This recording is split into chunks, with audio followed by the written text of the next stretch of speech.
જૂનાગઢમાં સક્કરબાગ ઝૂમાં વાઘની પજવણી કરવાના મામલે વન વિભાગે 2 શખ્સોની અટકાયત કરી છે।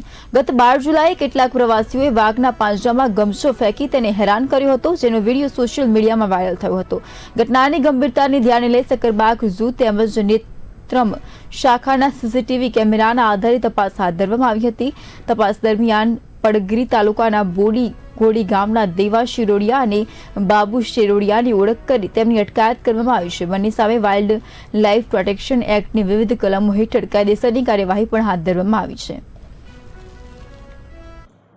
સક્કરબાગ પ્રાણી સંગ્રહાલય જૂનાગઢ ખાતે તારીખ 13 જુલાઈના રોજ સોશિયલ મીડિયાના માધ્યમથી એક વિડીયો જેમાં વાઘની પજવણી થતી હોય તે વાયરલ થયેલ હતો।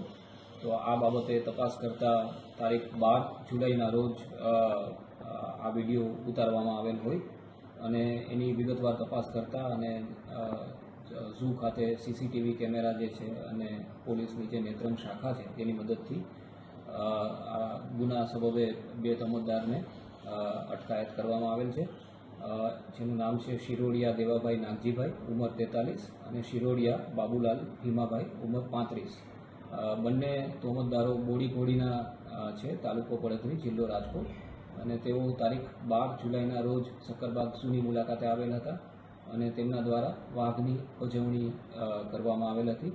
તો વાઇલ્ડ પ્રોટેક્શન એક્ટ 1972ની વિવિધ કલમો હેઠળ આ કેસ બાબતે વિવિધ કલમોથી કાયદેસરની કાર્યવાહી કરવામાં આવેલ છે।